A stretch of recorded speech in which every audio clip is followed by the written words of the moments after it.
Okay, so this is, we all need to have goals for our NDIS plan, because that helps us then figure out what support we need, and then that helps figure out how much money they need to give us. So the goals of Isaac's plan have evolved, and they've really been around goals that would be appropriate for a person without a disability at the same age. So I always begin with, what do other people Isaac's age do, and what support does he need to be able to do that too? So I don't start with fixing his disability. I start with, you know, in terms of therapies and things, we do get therapies, but my starting point is always, what do other people do without a disability that are the same age? Sorry, I'll just go back.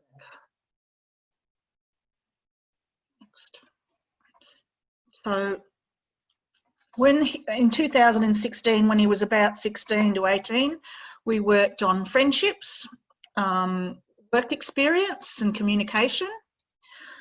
And then when he was getting close to leaving school, we continued to work on friendships, work experience and communication. And then after he left school, we looked at work and also a university experience for him, and continued with communication and friendships.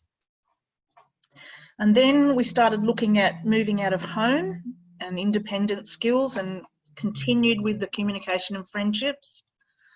And then looking at what's in his own place, looking at finding a way of having him own his own house, and safeguarding all of the vision, and making sure that he's living this good life that we want, and if I should get hit by a bus.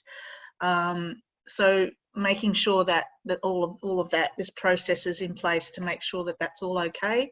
Living independently, so that we're developing his skills as around being a good housemate and doing chores, and having good relationships with neighbours, and continuing with the communication.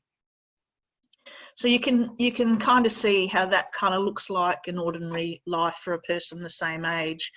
So, you know, I imagine when he's in his 30s, we'll be looking at, you know, intimate relationships,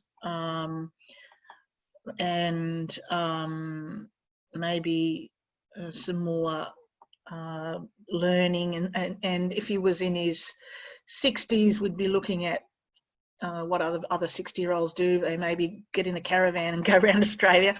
I don't know, but you get the idea. So there's varying complexity of self-management.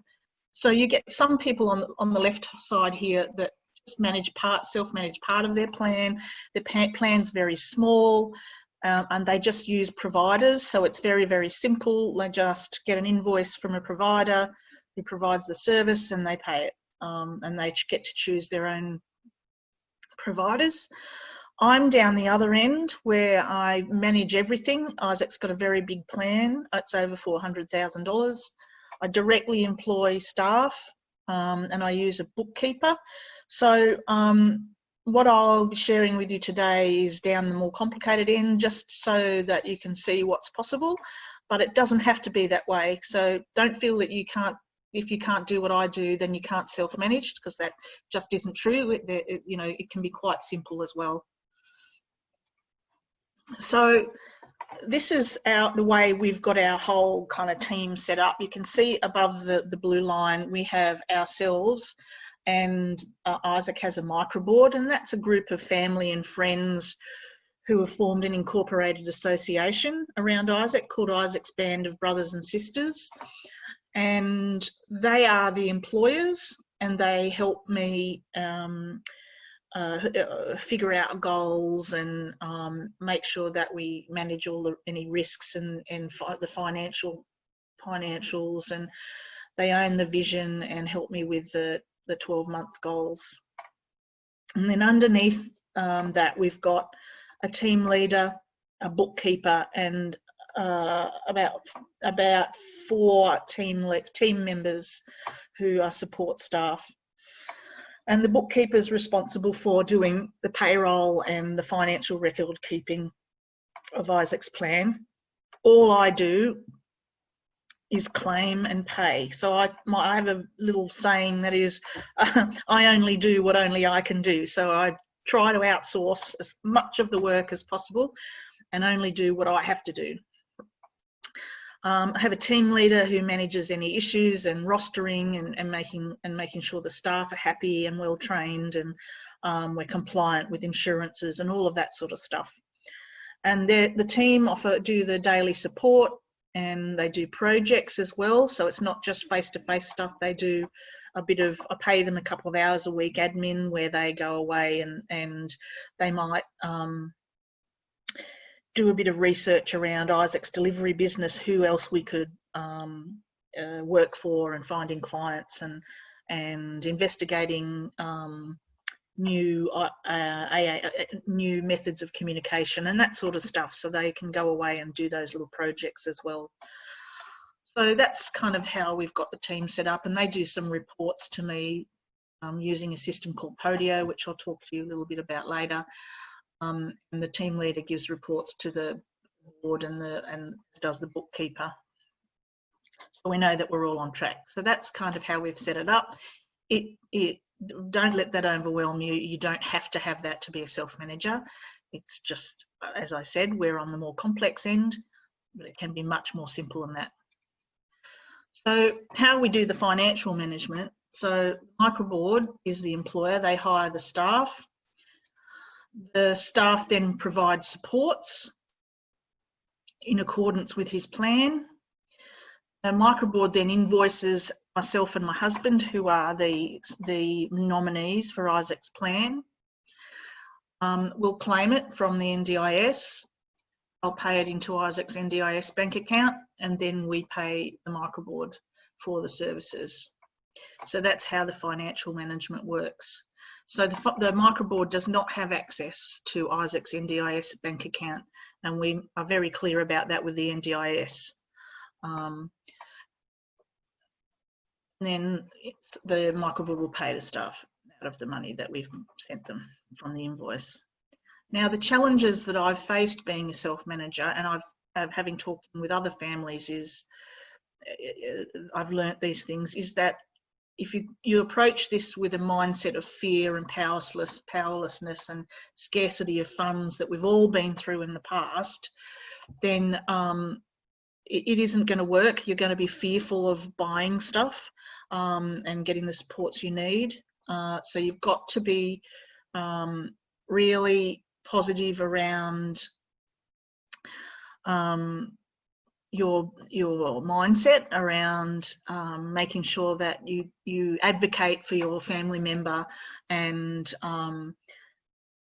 don't buy into all of that. We've got to be begging for stuff. It's about what you need. Another thing is falling into the managing and doing part rather than leading and governing. So you can end up being in the weeds a lot if you're not careful. So only do what only you can do, and try to outsource everything else to the team. But that doesn't mean that you completely abdicate your responsibilities. You don't. You just oversee and govern them and you check in, but you're not doing all of the work. Otherwise, I found it could get a bit overwhelming. Deciding on what to spend money on can be an issue for people, and that, I think, stems from the planning process. So if you go into a planning meeting just knowing your goals and that's it, then you haven't thought about, well, how are you going to achieve your goals, what kind of support you need to achieve those goals, and how many hours of support you're going to need to achieve those goals, then you're going to get this plan back from the planners that doesn't make sense, and you're going to be going, well, what do I spend it on?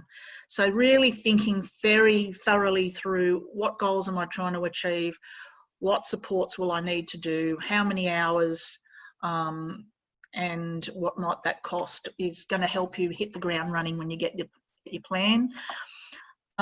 Keeping records is also important, keeping your receipts, making sure that if the NDIA call you up and say, hey, what did you spend this on?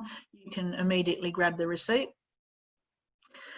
Keeping to the budget that you've got to make sure that you keep your eye on how much you're spending and making sure that you don't end up with no money and not being able to pay your staff. That's really important. Implementing strategies to achieve your goals. So making sure that you know what your goals are and how you're going to get there, and then figuring out how to get started. I think a lot of people can sometimes struggle with that. They get their plan and it sits there for a few months before you kind of get going.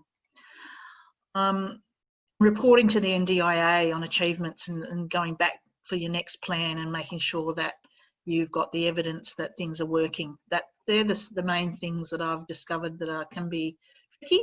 I've figured out ways, and you will too. So deciding what to spend money on. Like I said, know your goals, how you will achieve them, and what it will cost before your planning review. And also then you can hit the ground running when you get your plan. So that will help you decide what to spend funding on.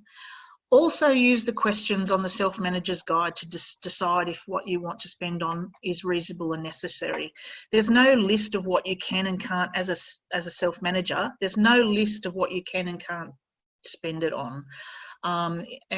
This is really annoying when you get on Facebook groups and people say, can I buy this, can I buy that? And people go, no, that's not disability specific, you can't have that. Well, that's not necessarily true, because it's about justifying that your purchase against the criteria, and only you know the situation, and only you know why it's reasonable and necessary for you. So I'd avoid asking the NDIA, because you'll never get a straight answer, or just a no, no, no. That's what their go-to answer. So it's not up to them. You're all equal underneath the NDIS Act. So be confident in your decisions, and make sure you use that Self-Manager's Guide questions to justify your answers. And you won't be shot at dawn if you make a mistake either. So I've been audited by the NDIA, and I was able to produce my receipts, and I was also able to produce my reasoning, because I've written it down, why that I thought I needed to buy these particular items, and they didn't agree with some of them. They said, well, we can see why you've gone ahead of that, and we can see that you've made the effort to justify that, and that's great. But we'd like to ask that you don't spend money on that again. And so I didn't have self-management taken away from me. I didn't have to pay it back, anything like that. So please don't be afraid. What the NDIA is mostly concerned about is people taking people's NDIS money and going on a 6-month holiday to Florida. Not that you can do that in these days, but anyway. So that is real fraud, but making mistakes about things that you may not be reasonable or necessary, you'll be fine. Do that justification. So this is the Self-Manager's Guide. You'll find it on the NDIS website. It's your Bible. Just stick to that and don't listen to anything else that anybody else tells you. Here's my advice. And here's the kind of document that I put together, a little spreadsheet every time I go to an NDIS planning meeting, is that I figure out my goals, what my strategy is. Then I use the price catalogue on the NDIS website to price it all up myself. Now that might not be your thing, and I get that, but if you can just come up with your goal and how you're going to do this and the number of hours you need, that'll help. Because if you don't, then the planner will do it for you, and you'll get a crappy little plan with not enough money. It's quite highly likely that that'll happen, because they'll make it up and then they'll get it wrong. So if you can really show them what you want to do, how you're going to do it, and the type and number of hours of support, and if you can have reports from therapists and doctors and things to back that up, then you should be okay. So the supports Isaac has in his plan are I have a directly employed team of supports, does personal training, has a linen service, which I go to a provider for, has some AAC, alternative communication devices. We do a lot of training, so training for myself and the Isaac's microboard and for his staff. So that's kind of what Isaac's plan looks like. I think another thing that I wanted to emphasise is making sure that you have your vision very clear about what you want to do, what good life looks like, because having that vision gives your team direction, it gives yourself direction, helps you make decisions about goals and where you're heading. If you don't have a vision, then someone else will sure as heck make one up for you. You mightn't like it, so it's really important that you say very clearly what a good life looks like for your person. It's not, a vision's not really an end goal, it's more like describing what, it's more like quality criteria that you're seeking to meet, that you can tick off. And it helps you identify your goals. So here's an example of Isaac's vision for home. Isaac's home is his sanctuary where he can relax, surround himself with the things he loves and be his own man. Home is how he wants it to be, and it's safe and interesting. Isaac's house is a typical house in a typical street. It has space to roam inside and out. It's near parks to walk and it's away from traffic. Looks and feels like a typical home. He's got permanency of tenancy. He can't be asked to leave. Isaac's the head tenant. He can ask others to leave. Isaac chooses the paid supports he wants. He chooses who he wants to live with. People he lives with bring extra opportunities to him to connect to his community. He has a reciprocal relationship with his housemates. He gives to them too. Isaac has support to learn to be a good housemate, and his housemates have the right supports to live in happily and harmoniously. So that's our vision for his home. And having a vision for all of those life areas that are important that you're working on at that time is really, really important. And it's worth thinking about it, writing it down and sharing it. Budgeting and record keeping your own records of what you spent against the budget and not relying on the NDIS portal is really important because it's really clunky and hard to use. A regular budget review and forecasting if you've got enough money. That's what we do every month. Stick to an average monthly spend if you can. Have a contingency budget just in case life ends upside down, and you can ask if life changes horrendously, then you can ask for a review. If you can't afford it in your NDIS budget, if you can afford it, sorry, get a bookkeeper to help you. That he's been invariable, just such a great help to us, because I just can't stand that money management stuff. It drives me insane. And outsource keeping receipts and all of that sort of stuff if you can. Now, we have the microboard, as I mentioned. The key differences between a microboard and a circle of support, which you may have heard of, are that a circle of support is quite informal and it doesn't have a legal structure, and they can tend to fizzle out after a few years. There's no requirement to keep meeting minutes, although you probably would. There's no reporting requirements and there's no financial management really. Whereas a microboard is like it is actually a board like any large, huge organisation would have, and where you've got governance responsibilities, and it's quite formal. We have an incorporated association legal structure, but you could have a company structure.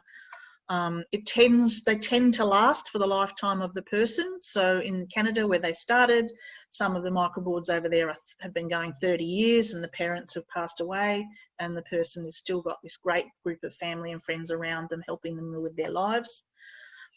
There's a legal requirement to keep minutes and do your financial management and doing your annual reporting, and that formality keeps it together, and it makes people to be committed, and it's less likely to fizzle out because of that formality. So Isaac's Band of Brothers and Sisters has been going for about 6 years now, and I've just found their help to be amazing. So it's break time. It is. Thank you very much, Sheree. We've had lots of questions coming in, which is fabulous. Awesome. And Elga has been answering some online on their typing answers as well. Okay. I'm going to read out some of the ones that have come through. Yep. We've had one that says, I find it difficult to estimate hours when preparing for the plan review. Any tips? Yeah, I draw up a daily schedule or a weekly schedule of what the week looks like, and then, you know, map out, okay, from 9 o'clock to 10 o'clock, he could be doing this. Doesn't necessarily mean that he's actually doing it, but you kind of imagine what the ideal week would look like, and then just colour it all in, you know, and count them up. And then go from there. And in terms of therapies, just ask for the ideal amount. So if you want a therapist once a week, ask for that. It's unlikely that you'd get that, but if you could get a therapist to help you figure out that, if in terms of how much you want, then that's great. They can help you with that and write a recommendation. But definitely doing out a schedule, you know, an imaginary ideal schedule, and counting up those hours and getting your calculator out helps. I hope that answers your question. Fabulous, thank you. The next question that we've got here is, how has Isaac's plan evolved over time? For example, have you changed your approach to planning over time? Yeah, I think I have. There's been some basic principles that I've done every single time, and that is never go alone to a planning meeting. I always take a microboard member with me. I've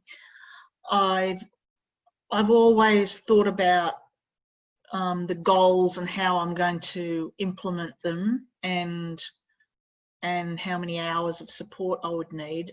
I've only just started kind of in the last 3 years actually calculating it up, so that then when I get the plan I go, you know, yeah, that's about right. And the last 2 years it's been exactly what I asked for, which is really cool. I think I've always done the planning with the microboard, so asking them, you know, he's this year, he's at this age bracket now, what kind of things should we be working on, do you think, and what kind of strategies could we use, and then I'll ask the team to contribute. So I've done that.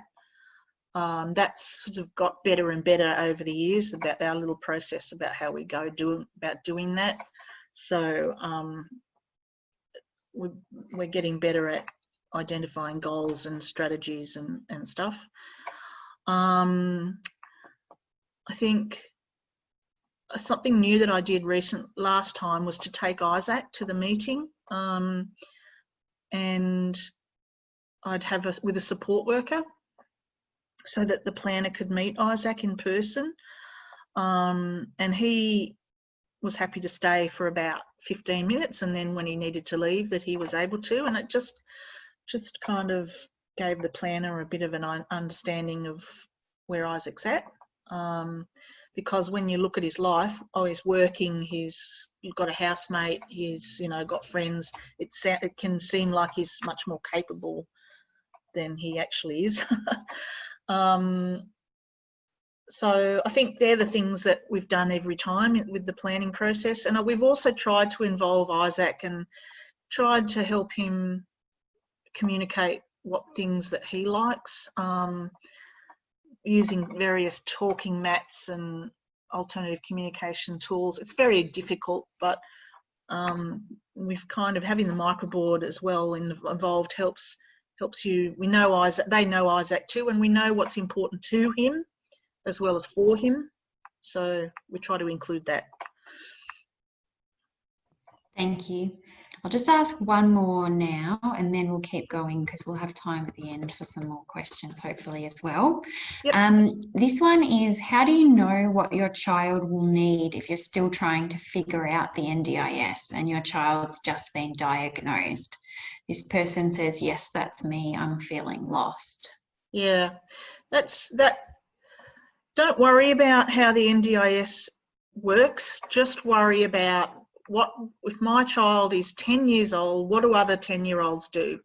So they go to school, they go to birthday parties, they might be playing sport, they might be learning a musical instrument, all of those things. And, you know, then just going, okay, what would it take to enable my child to do that? And believing what in the possibilities. It's very easy to go, oh, my child could never play a guitar, and Isaac could never play anything, but he could still go along and to some kind of music group, and have some kind of role, like he might be, I don't know, handing out stuff, or just sitting in the group.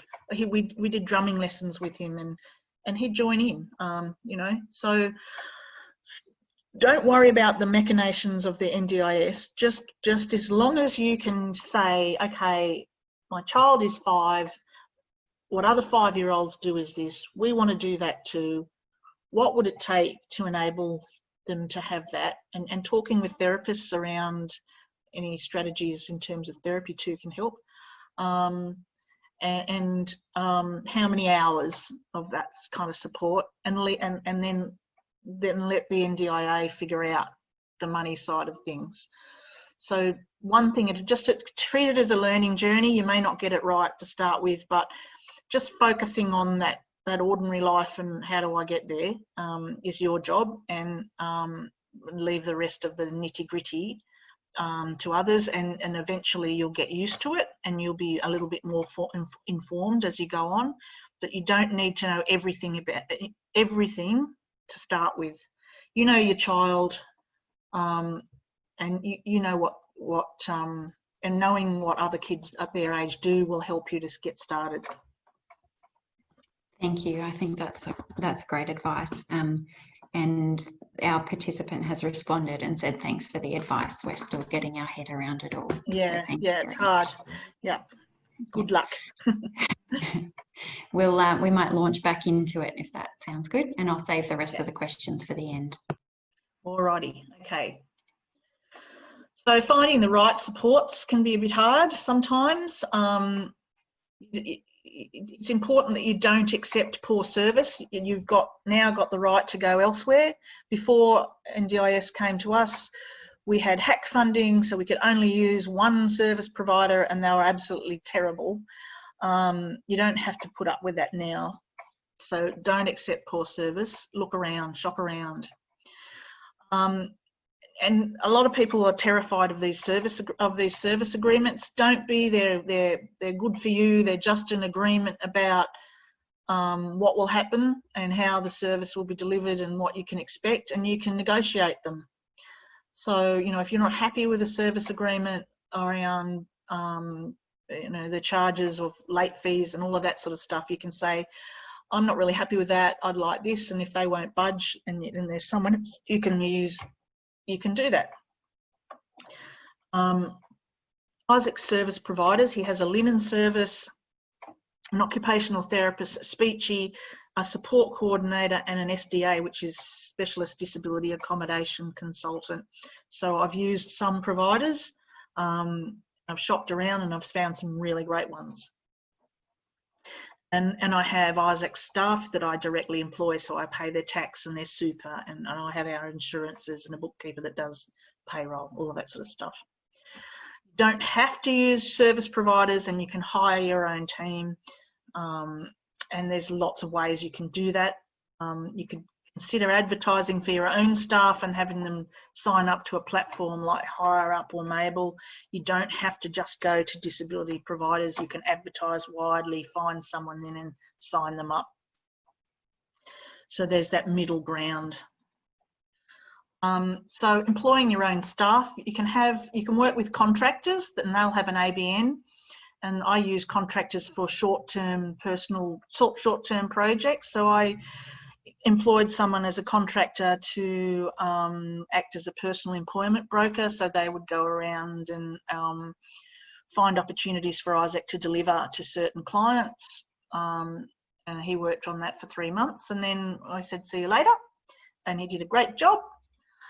In You need to check with the ATO, the Australian Taxation Office, they have an employee contractor decision tool on their website, because sometimes if you're employing a contractor on the same time each week on an ongoing basis, then they might really be an employee and you might be liable for paying their super and their tax. So you really need to check that.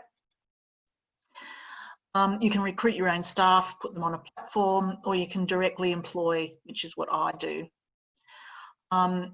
Just be mindful that the NDIS rates include the wages plus any costs. So Isaac's microboard will look at the end of the pay week of the pay period. So the staff might have done 100 and, well, maybe 200 hours of support.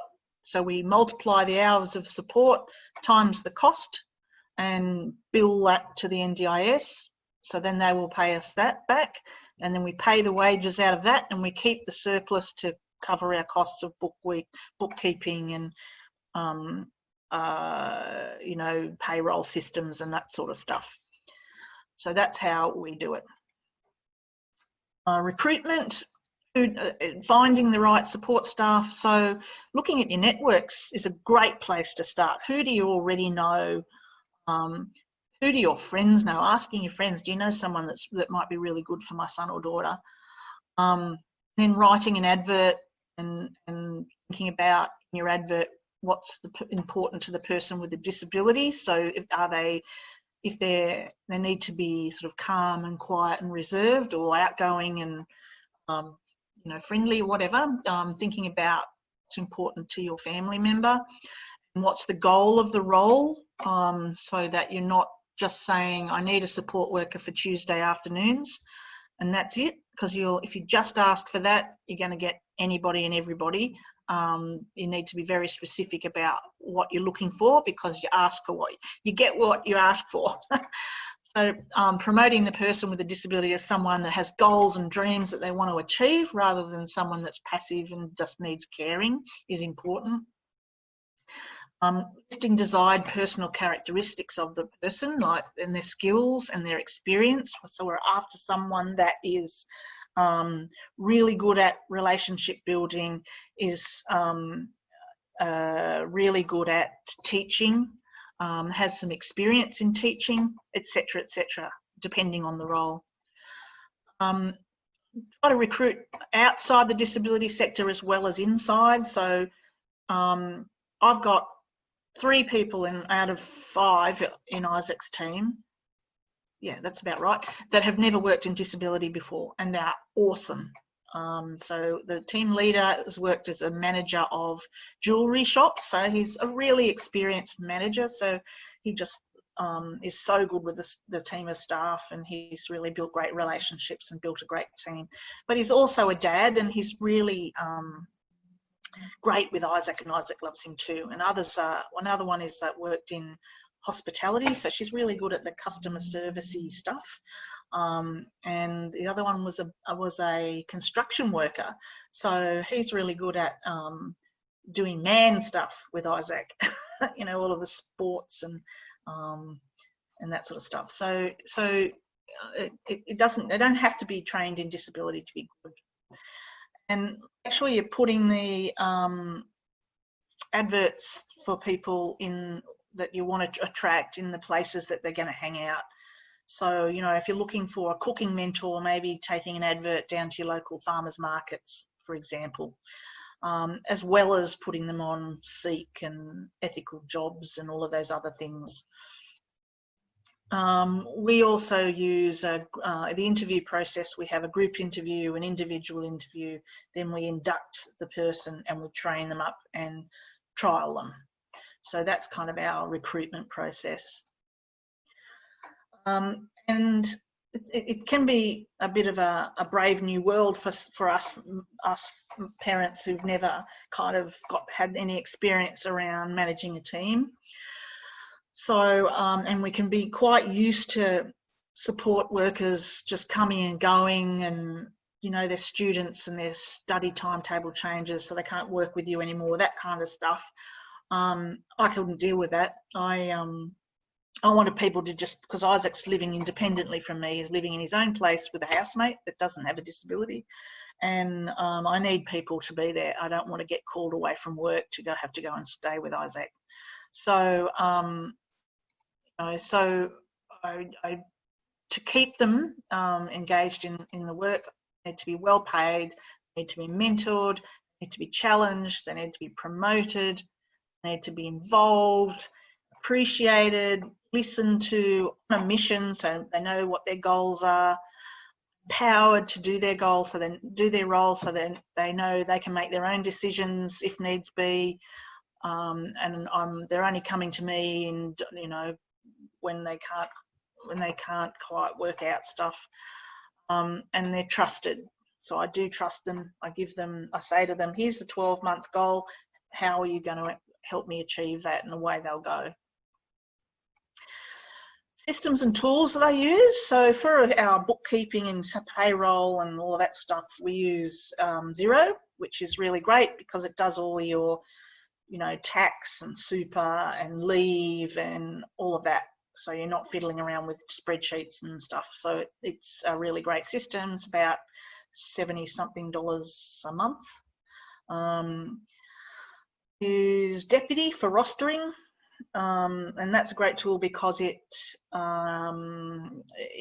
keeps up with the award wages, so it integrates with the award wages, so you're not having to manually update it.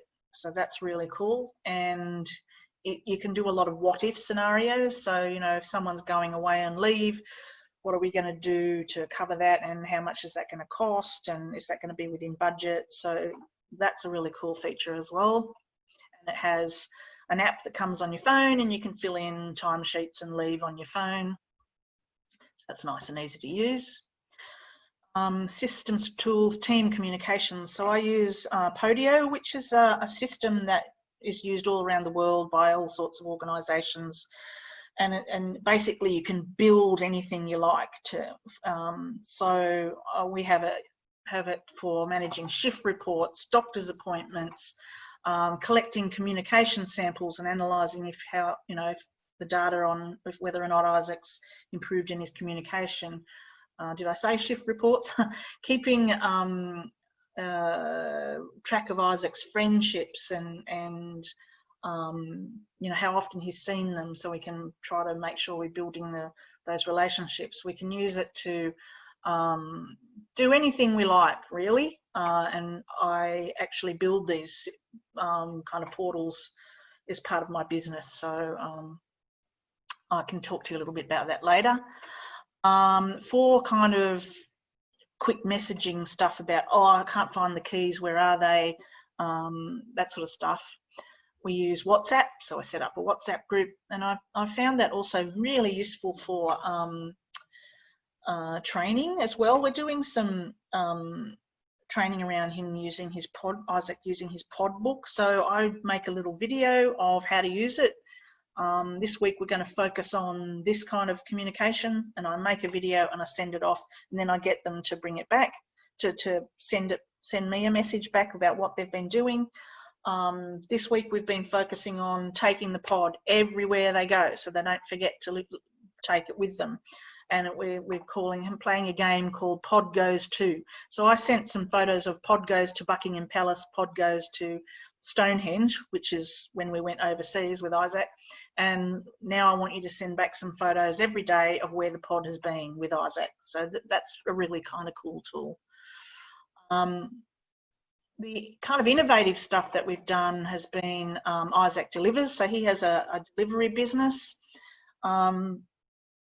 The NDIS pays for the supports to drive him and teach him the skills, and he does the rest. So he will do all the delivery parts, and we're now earning enough money to cover the costs of the car.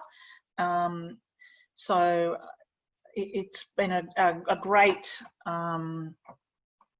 way of helping Isaac meet people by having this valued role as a delivery man. And people are missing him, asking him how he is. I get people phoning up and saying, saw Isaac down the shops the other day, hope he's okay. We also used a personal employment broker to go around shops to find out if they would be interested in him delivering. We've done stuff like we moved out for a weekend. Before Isaac had his own place, we would go away for a weekend and get in supports for for the entire weekend. And sometimes we would house sit, and for 2 weeks, and we'd get in supports to do that. So you don't have to send out your kids to respite centres. That's another way of doing it, where they can just be in their own home. We set up a drum club at the university, and we used Isaac's NDIS funding to pay for a drum teacher to come and lead the group. And Isaac invited lots of, university students to come along and join him in the group. And he got to meet loads of fun people at the university, and he got to go to the refectory and like a university student. Another thing that we do is an annual weekend away with the team and the microboard. And we get together with another microboard, and we get in some speeches and some OTs and some other professional people to run some training for us, and we share the costs and we use our funding for that. So, you can do all sorts of things. So to get any support, ongoing support with being a self-manager, there is loads of stuff out there. At Facebook, there's a Self-Managers Hub, and there's a load of capacity building organisations that will help you. So things like CYDA, Imagine More, Valued Lives, Life Builders, which is me. I do online training and mentoring, and also have a community of people together in a Facebook group that help each other. There's Belonging Matters, Crew, Family Advocacy, Eggrow Consulting. I partner with them. They are up in Brisbane. Another Mum, she's awesome. And in Western Australia, there's Western Australia Individualised Services. They are awesome as well. So there's lots and lots of help out there. So, questions? Amazing. Thank you, Sheree.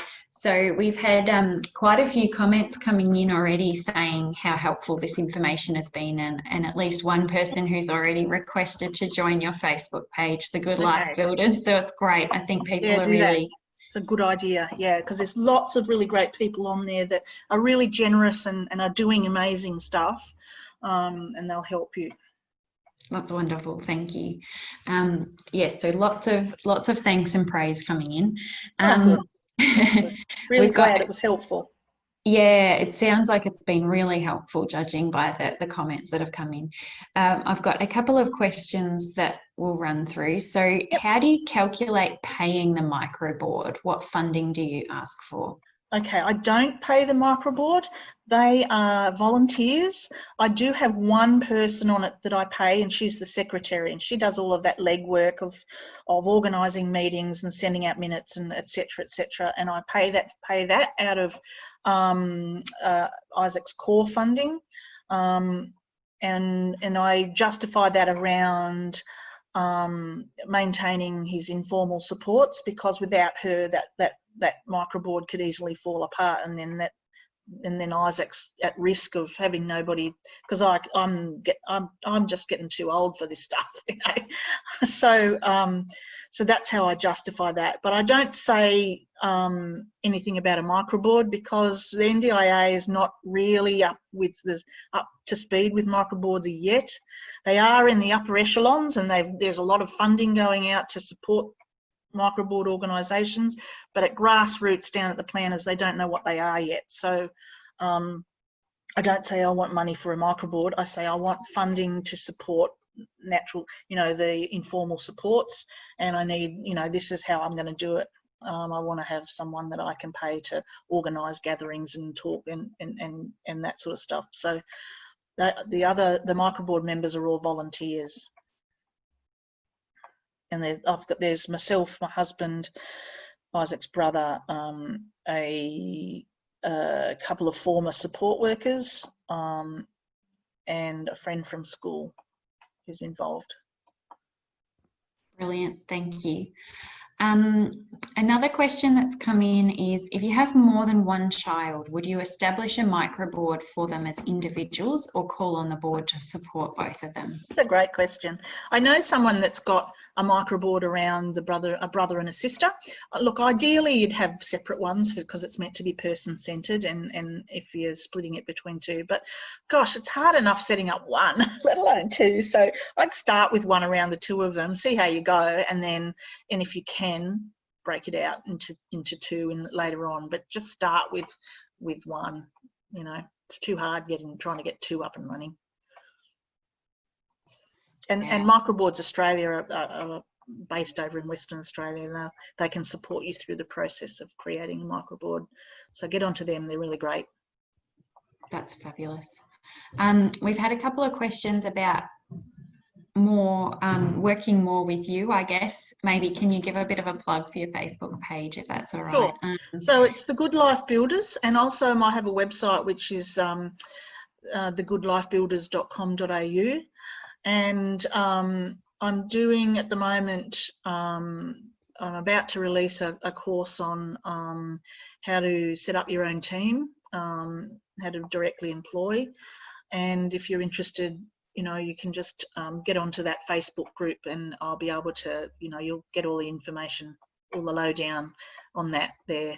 And it's the idea is that you know, you can read all sorts of information, but you know, it's all out there, but you've got to do it. Just information that's on its own doesn't help. It's all step by step checklists. Have you done this? Have you done that? Here's how. And then there's the mentoring to say, you know, let's work out this problem, that problem. And then there's the support group where you've got on Facebook page where you've got people that can say, here's how I got through that, and here's what I'm doing. So it's kind of a whole community there happening. So check that out, and that's where you'll be able to find out the lowdown on what's happening and how to get onto the programs and stuff like that. That sounds great. Thank you very much. And I'll just note for everybody as well that we've been recording the session, and we'll have the video up on our website as well, which will have the slides in it as well. And if it's okay with you, Sheree, maybe we can circulate the slides to the people. Yeah, sure, that's fine. And thank you for the opportunity to share my experiences and Isaac's experience. It's been great. Thank you so much for being part of it. We've had lots and lots of comments come in saying how useful the information's been, so we really appreciate it. Great, that's really great. I'm really pleased to be able to help other people. That's what I want to do, because I know how hard it can be, and I don't want people having to go through all of that trial and error and you know, angst. And if I can help people to make the journey a bit smoother, then I'll do whatever I can. Yeah. Thank you very much. It sounds like it's been incredibly helpful for a lot of people. Lots of people have written in saying thank you. Awesome. So thank you from the CYDA team as well. Yes, exactly. Thank you, CYDA team. No, thank you from us. All right. We might leave it there then. Thank you to everybody who's joined us from across the country as well. We really appreciate your time this morning. And we will be sending out resources to everybody who's registered as well. Okay, thanks awesome. so much, Sheree. Thanks, everyone. Bye. Take care. Bye.